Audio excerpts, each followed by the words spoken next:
Hi, this is StarTech 47. Most of you know me as Craig because that's my name. Anyway, StarTech 47 is the thing I call myself when I'm out alien hunting, Bigfoot hunting, Yeti hunting. It's kind of the same thing, but one is in snow. Or maybe ghost hunting, because I do all of those things. Anything weird and unusual I will do. But a lot of times when I'm out there doing my research or my expeditions, I have to rely on myself, and that's not as easy to do as you think. Not just because it's me, but yeah, self-reliance is kind of a important factor for survival, especially when you're out, hundreds of miles from nowhere, and you're looking for something that's not even supposed to exist. Well, any number of bad things could happen. But you want to make sure that you've always got your essentials covered, like food, shelter, water, fire. And that's kind of what I'm working on today. I'm building a fire pit in my backyard. So I started with adding to my kindling here.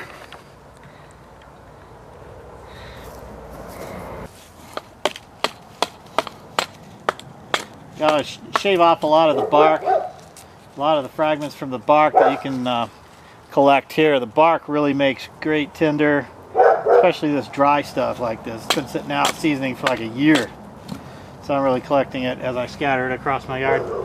But yeah, this stuff here really sparks up fast and nice. And I always keep a couple of old sticks around too. You never know when you might need them for something like fire.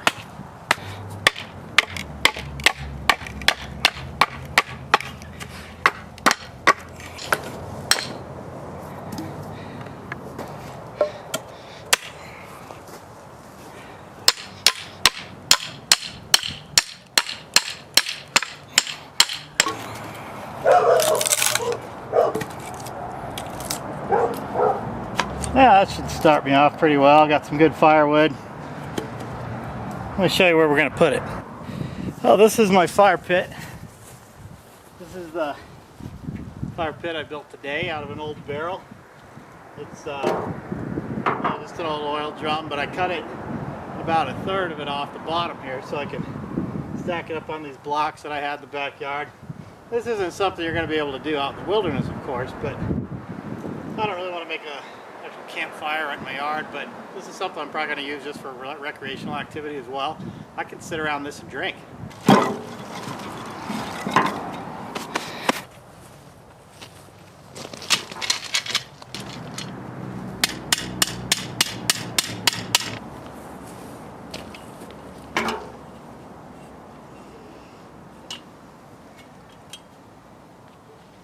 There we go. Look at that. Now we can fire roast a chicken on here, which is exactly what I'm going to do. I'm going to skewer him and stick him over the fire. Okay, well, there's lots of ways to start fire. This is probably one of the oldest ways, going back to the, oh my gosh, I don't even know, maybe 1,000 years or more. I suppose I should research stuff like this, but we don't. So anyway, we got, you get some stuff like this. This is good tinder, some good starter. Ooh, tinder. Some profile I got. Alright, so anyway, you take a lot of this stuff here. It's pretty good fire starter. I used to take, I take this little arrowhead here, some of this char cloth. And then you take a little piece of steel called a striker. See that? You got the little flint and the steel. Anyway, what I do, kind of get that wrapped up under there so that if it sparks, it comes right off onto that. There. See that? It's starting to burn already. So put that in there.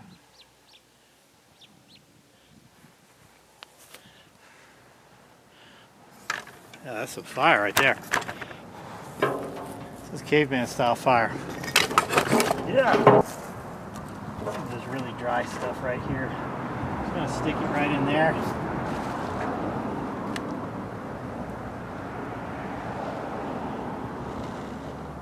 There it goes. Nice fire going now.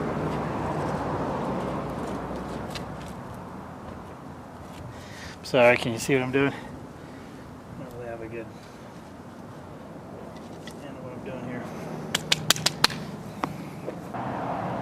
Oh yeah, there we go. What you can do with this.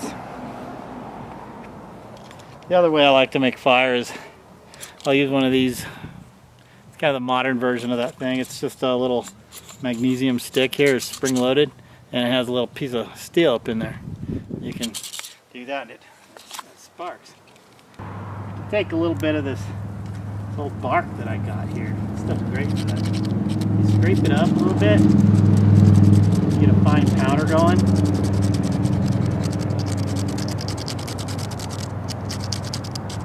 That can really help.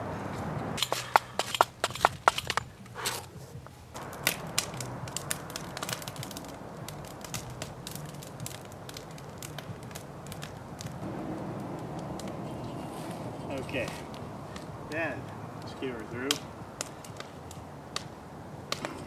Ow! Well, that's fire's kind of hot.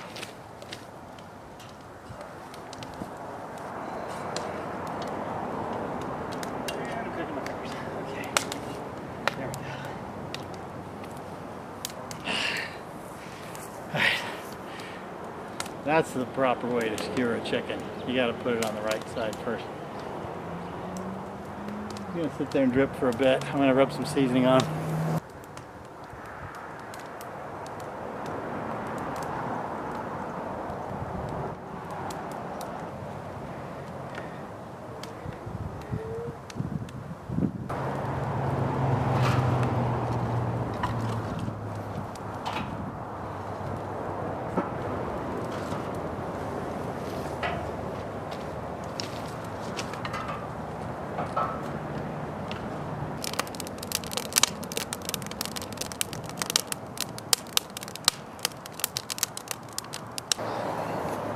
Okay, I got my margarita, I got my pina colada, which is good. And we made you can see that, the chicken, some sweet potatoes, and some coleslaw. I didn't make the coleslaw or the sweet potatoes, my mom made the sweet potatoes. And the coleslaw was pre-bought. But I could have made it if I wanted to. That's the important thing. So when you cook out in the woods, when you're looking for UFOs, you don't have to eat just hot dogs. So it's not all bad. In reality, you know, I got a roof over my head, I got a fire in my yard. That's pretty cool. Got a pina colada, keep them going. It's been a weird year, it's been a tough year. A lot of really weird stuff, kind of messed up. But, you know, you look over it all, it's all a learning experience. I mean, you pick up new stuff as you go, you take out of it what you need to move on. You know, I mean, I had a surgery a few weeks ago. That came out of nowhere. I wasn't even expecting that, but wow, yeah. Appendix, you know, what are you gonna do? Gotta get it out. Stuff just comes up, man. Makes you slow down and think about it all. So there's gonna be some new changes coming soon, some new interesting stuff. I gotta do some things with my life, I think, that are gonna be pretty positive. You know, I always think that. That's what I've said every time.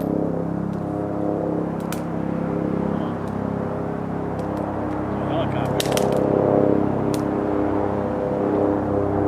Black helicopter. Well, those didn't exist.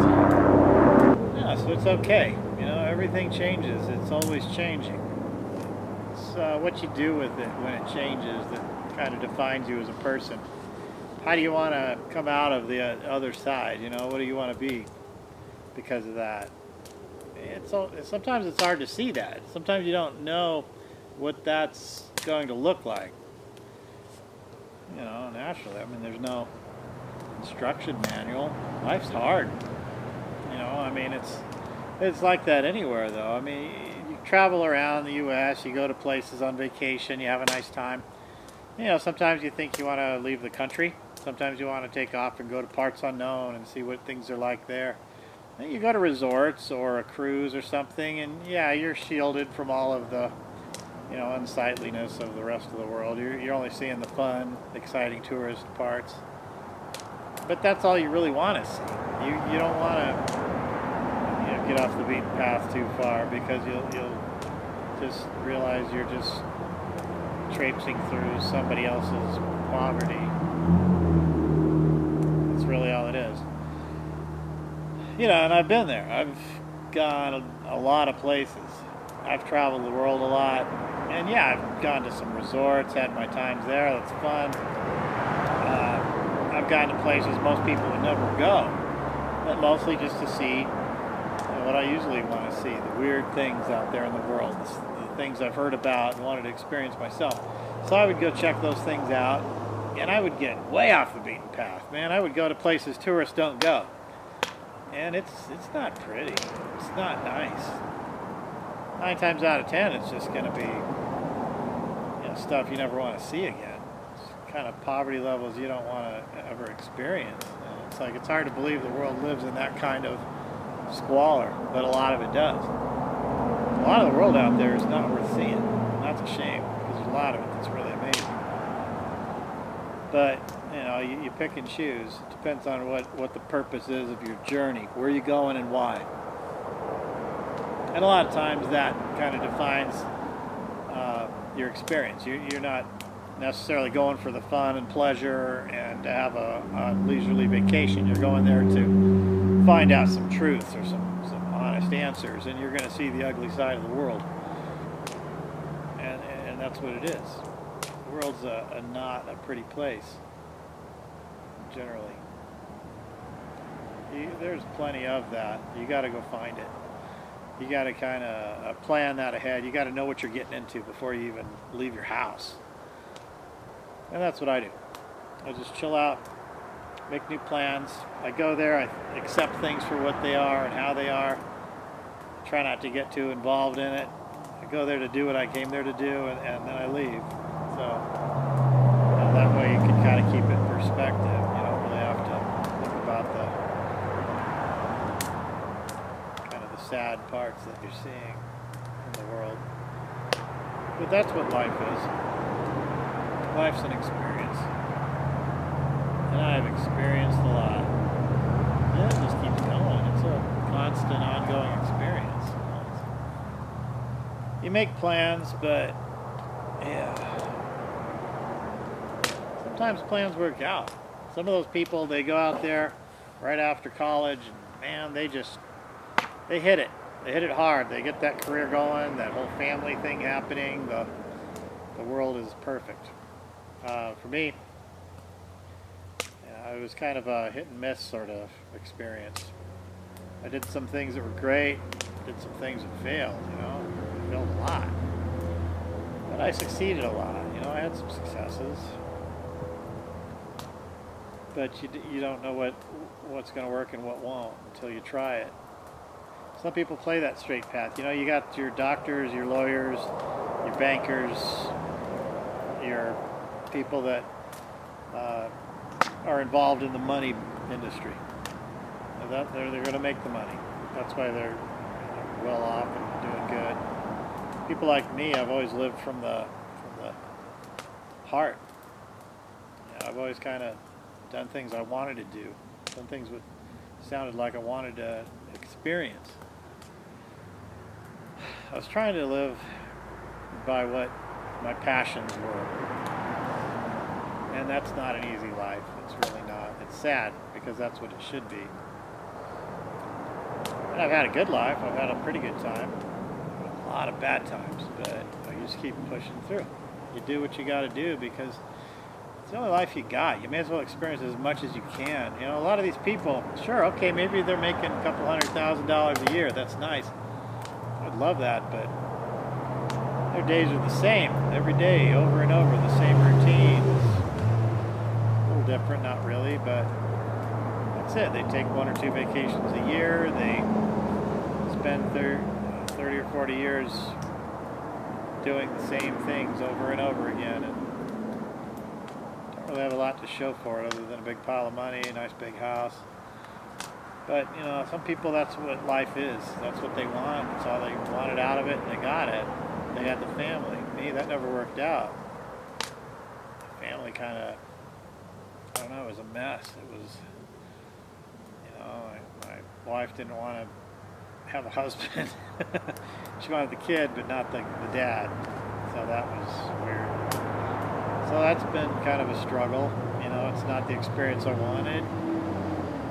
Living alone is not what I wanted, but you know, here I am. So I do the other things I can do. I do what I can do with my life. I go out and I try to find the things that motivate me. And I try to live off those experiences. And I hope that someday it changes. I keep coming close. It's really weird, kind of annoying. I come close, but never quite get where I want to be.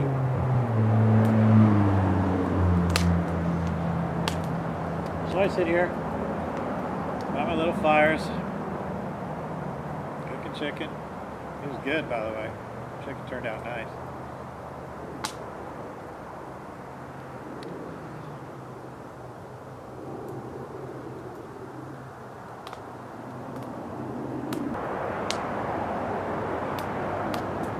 Yeah, it's good life. And by good, I mean, you know, enormous ups and downs, but living it, doing the best I can. And we're going to get out there soon. We're going to get back out there. We're going to start seeing some things.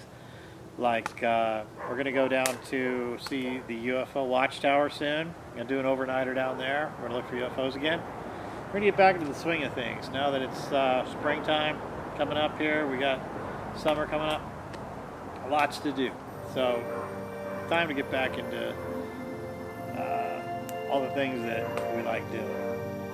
Winter's behind us. Now we can just have the